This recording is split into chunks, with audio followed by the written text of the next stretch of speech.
Дорогие друзья, экстренное видео, поэтому снимаю на сотку без всякой подготовки. Это зарядное устройство Orion 325. Изначально его спалили от перегрева, заклинил вентилятор, и у него сгорели транзисторы, естественно, вся обвязка сгорела транзисторов.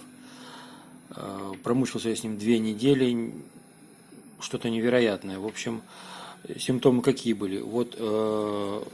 Вот этот резистор, через этот диод идет с выходного напряжения идет подпитка LM324 и 494 микросхемы контроллера. Так вот, при холостом ходе без нагрузки напряжение вот здесь вот на выходе 15 вольт, здесь на выходе, то есть через этот диод проходит на выход уже 28 вольт, что уже не норма. Стоит только увеличить напряжение, в смысле ток на выходе, тут напряжение заваливает за 40 вольт, 42, 43 вольта, страшно пищит трансформатор, дроссель, в общем, происходит что попало. Вот здесь вот на промежуточном трансформаторе, этот малюсенький, вот, на нем вот здесь вот на коллекторах транзисторов какие-то паразитные импульсы. На одном транзисторе нормальные импульсы идут частотой там 20 кГц, на втором эти же импульсы 20 кГц, плюс еще паразитные дополнительные. Поэтому свист страшный, непонятно, что происходит. А причина-то была простая. Я вот эти транзисторы два силовые, вот эти два, стояли 2335, я заменил на 13009. Вот, с этого начались проблемы. Вот я 2 недели мучился, в конце концов я понял, что проверил осциллографом база-эмиттер, и здесь база-эмиттер.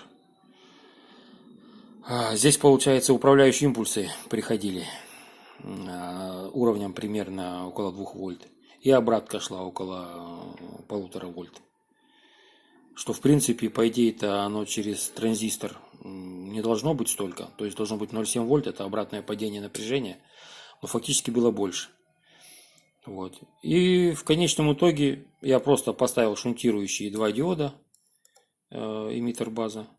Таким образом защитил переход эмиттер-база. Твою мать, и все стало нормально. Ни писка, ничего. Напряжение во вторичке 26 вольт, как и должно быть. Здесь никаких паразитных импульсов. 2 недели маялся. 2 недели. Так что учтите, если вы меняете вдруг в блоках питания вот этого зарядного устройства, либо в блоках питания компьютерных, если вдруг вы ставите транзисторы 13009, что в принципе допустимо, обязательно дополнительно подпаиваете защитные диоды. Без этого у вас будет чехарда.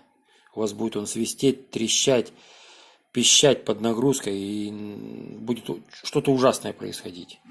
Всего лишь добавить вот эти 2 защитных диода, база и эмиттер. Удачи!